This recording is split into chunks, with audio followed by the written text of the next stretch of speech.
అంటే wife and husband గొడవలు పెట్టుకొని కొట్టుకొని అట్లనే ఉండేది.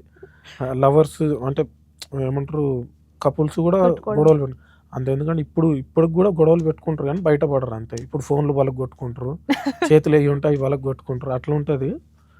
సో నిజమైన ప్రేమలు అవి ఉంటాయండి. హ్మ్. ఇప్పుడు ఆయన పొజెసివ్‌నెస్ నా నా పిల్ల ఇంకొకరికి ఇదైపోతుందేమో, నాకు ఇదైపోతుంది. దూరం అయిపోతుందేమో అని ఒక ఇదిలో మనోడెళ్ళి కొట్టడం జరిగింది. అది ఇప్పుడు కాదు.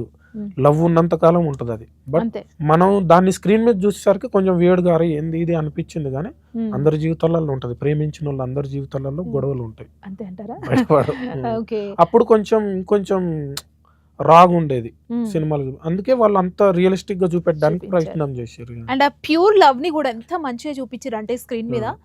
చాలా బాగా చూపిచ్చారు. అంటే మనం ఒక అవునవును. విలేజ్‌కెళ్ళినాం అనేదే సెట్ జేశారు. అవునవును. థియేటర్‌లోకెళ్ళగానే మనం ఒక విలేజ్‌కెళ్ళాం, మనం ఒక స్టోరీ చూస్తున్నాం అనేలానే చాలా బాగా ప్రెజెంట్ చేశారు స్క్రీన్ యెస్. మీద. యెస్. యెస్. సో, ఈ మూవీ ఆఫర్ వచ్చినప్పుడు అంటే ఎట్లా నడిచిందంటే ఇదొక రియల్ స్టోరీ. మనకు తెలిసింది రియల్ స్టోరీ అని మూవీ రిలీజ్ అయిన తర్వాతే తెలిసింది చాలా మందికి. అవును. సో, మీకు ఎట్లా అనిపించింది ఆ రియల్ స్టోరీ విన్నప్పుడు? దీనికి మీరు మ్యూజిక్ చేయాలన్నప్పుడు చాలా ఎమోషన్ ఉంది, లవ్ అవును. ఉంది. సో, ఇవన్నీ ఎలా బ్యాలెన్స్ చేయాలి? ఎట్లా అనిపించింది ఆ టైంలో? యాక్చువల్లీ నాకు ఈ కథ తెలుసండి ముందు నుంచి. ఇది ముందు మా నుంచే. కాన్స్టిట్యుయెన్సీలోనే జరిగింది. ఓకే.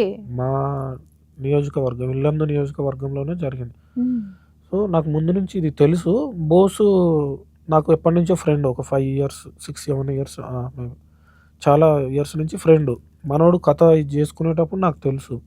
వేణన్న దగ్గరికి మేమే ఎళ్ళేది. వేణన్న హ్మ్. దగ్గరికెళ్ళి కథ చేద్దాం అనుకున్నప్పుడు చాలా ఇంట్రెస్టింగ్ ఉంది. దీన్ని బాగా జేసుకోవాలి. హ్మ్. బోసు నాకు ముందే జెప్పిండు. ఈ సినిమాకి నువ్వు సెకండ్ డైరెక్టర్ నువ్వే. హ్మ్. అంటే మ్యూజిక్. మ్యూజిక్ డైరెక్టర్ గాదు. నువ్వొక సెక్ డైరెక్టర్ ఈ సినిమాకి. ఓకే. జనాలని నువ్వే తీసుకురావాలన్న థియేటర్‌కి. నాకు బ్యాక్‌గ్రౌండ్ స్కోరు, సాంగ్స్ అంతా బాగుండాలి. ఒక సాయిరత్ లాగా చేయాలి మనం అని మనం ముందు నుంచి మేము డిస్కస్ చేసుకున్నాం. నాకు ముందు నుంచి తెలుసు. తెలిసిన కథ కాబట్టి ఇంకా ఓన్ చేసుకొని చేయగలిగిన. ఓకే.